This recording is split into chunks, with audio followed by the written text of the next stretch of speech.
Assalamualaikum warahmatullahi wabarakatuh.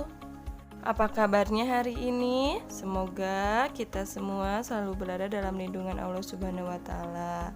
Hari ini kita akan belajar IPA ya, yaitu tentang penyesuaian diri makhluk hidup dengan lingkungan.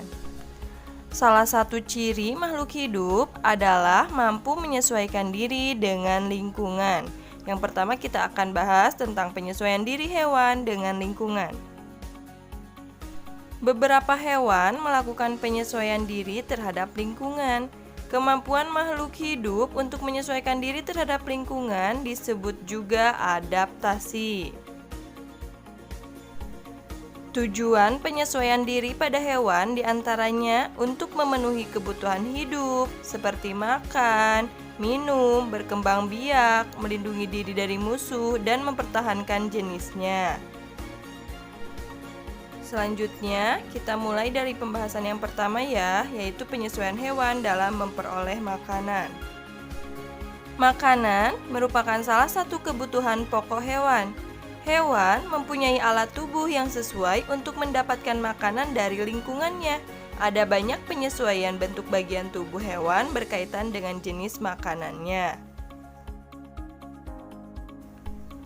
Yang pertama yaitu bentuk mulut. Ada mulut penjilat, yaitu pada kupu-kupu. Kemudian yang kedua ada mulut penusuk dan penghisap, yaitu pada nyamuk. Dan yang ketiga ada mulut penggigit dan pengunyah, yaitu pada belalang. Nah, bentuk mulut pada hewan itu bermacam-macam ya. Bentuk mulut pada serangga mempunyai bentuk yang sesuai dengan jenis makanannya. Tadi sudah dijelaskan, bentuk mulut pada serangga ada 3, yaitu mulut penjilat, mulut penusuk dan penghisap, dan mulut penggigit dan pengunyah. Jadi ada 3 jenis bentuk mulut pada serangga.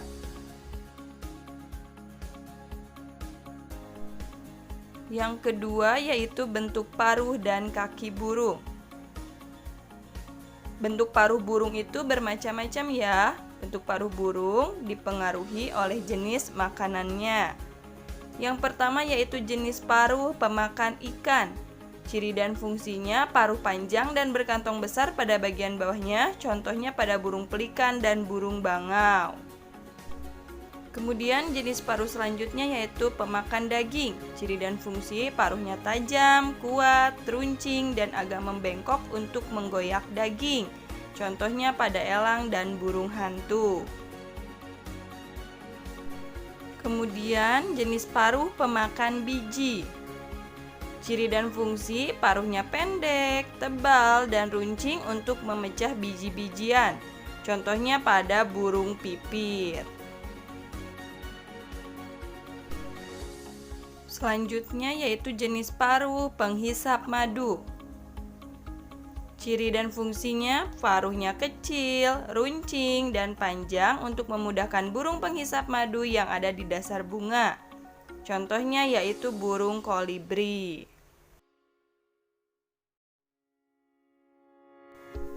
Jenis paruh selanjutnya yaitu penghisap serangga. Ciri dan fungsi, paruhnya runcing dan panjang untuk mematuk kayu pohon dan menangkap serangga di dalamnya. Contohnya yaitu burung pelatuk.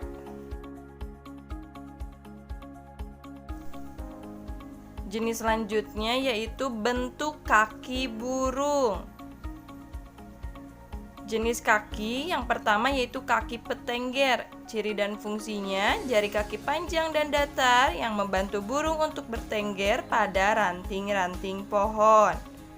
Contohnya yaitu pada kakak tua dan nuri. Kemudian jenis kaki selanjutnya yaitu kaki perenang. Ciri dan fungsi dari kaki perenang itu yaitu memiliki selaput pada kaki yang berguna untuk berenang dan berjalan di lumpur. Contohnya pada bebek dan angsa. Jenis kaki selanjutnya yaitu kaki pengais. Ciri dan fungsinya memiliki 3 jari menghadap ke depan dan 1 tumbuh ke belakang. Fungsinya untuk mengais tanah dan mencari makan.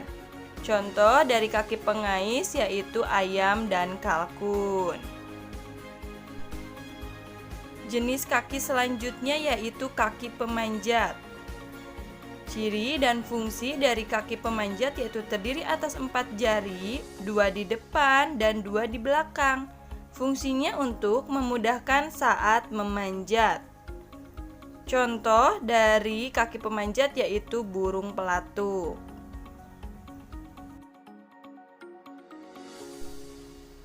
Jenis kaki yang terakhir yaitu kaki pencengkram.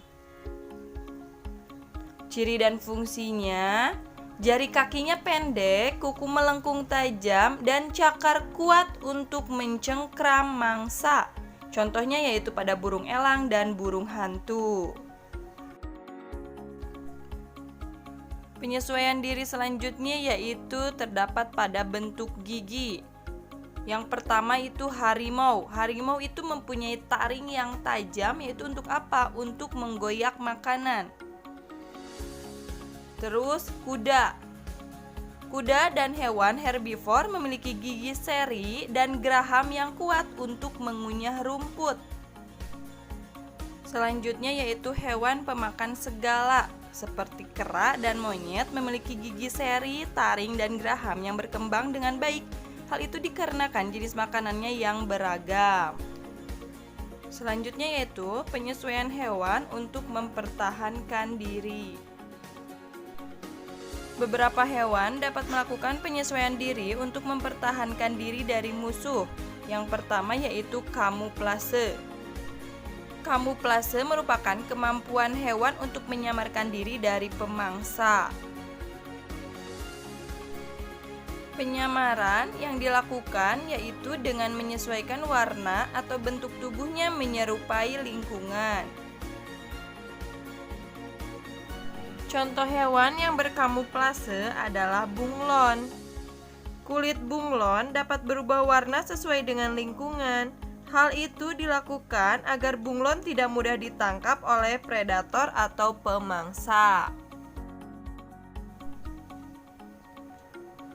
Yang selanjutnya yaitu mimikri. Mimikri adalah suatu jenis makhluk hidup meniru bentuk fisik atau perilaku jenis makhluk hidup lainnya. Perbedaan hewan mimikri dengan yang kamuflase adalah hewan mimikri tidak menyembunyikan diri dari pemangsa, tetapi terlihat lebih buas sehingga membuat pemangsa menjauh. Contohnya yaitu pada ulat yang bermimikri menyerupai ular untuk melindungi diri dari pemangsa. Selanjutnya yaitu autotomi. Autotomi adalah kemampuan hewan untuk memutuskan bagian tubuhnya dan menumbuhkannya kembali. Contoh hewan yang melakukan autotomi yaitu contohnya adalah cicak. Cicak adalah hewan yang dapat melepaskan ekornya untuk meloloskan diri dari predator. Ekor tersebut masih dapat bergerak sehingga dapat mengecoh predator. Contoh hewan lain yang melakukan autotomi yaitu kadal. Ekor kadal akan kembali seperti sedia kala secara perlahan melalui proses regenerasi. Selanjutnya yaitu dengan kelenjar bau. Beberapa hewan melindungi diri dengan mengeluarkan bau yang tidak sedap. Hewan yang melindungi diri dengan mengeluarkan bau yang tidak sedap contohnya yaitu walang sangit dan sigung. Yang selanjutnya yaitu mengeluarkan bisa dan sengat. Sebagian besar ular mempertahankan diri dengan mengeluarkan bisa. Hewan lain yang berbisa adalah kalajengking dan lipan. Ada pula hewan yang melindungi diri dengan menyengat. Contohnya hewan yang melindungi diri dengan menyengat yaitu anemon laut, kemudian ubur-ubur, Dan yang terakhir yaitu belut listrik. Selanjutnya yaitu dengan cara berpura-pura mati. Beberapa hewan seperti kumbang badak menyelamatkan diri dari predator dengan cara berpura-pura mati. Nah, kumbang badak akan berpura-pura mati untuk mengelabui musuhnya. Yang selanjutnya yaitu penyesuaian hewan terhadap kondisi ekstrim. Yang pertama yaitu penyesuaian di kutub.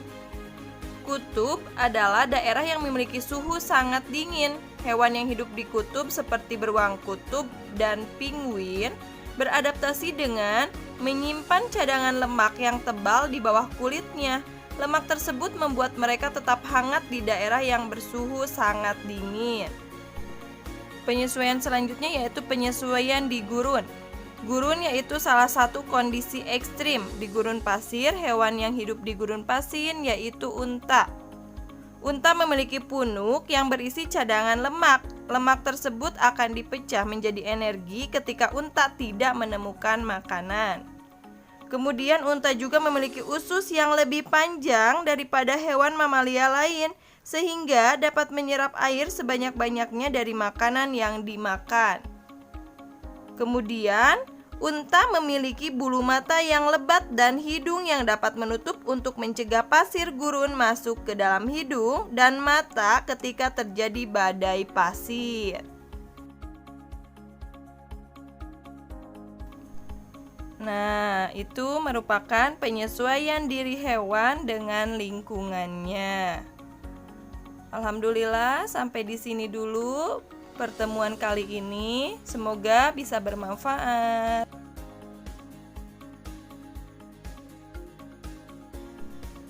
Dalam bentuk apresiasi kalian, jika video ini bisa bermanfaat untuk kalian, jangan lupa subscribe, like, comment, and share. Terima kasih. Assalamualaikum warahmatullahi wabarakatuh.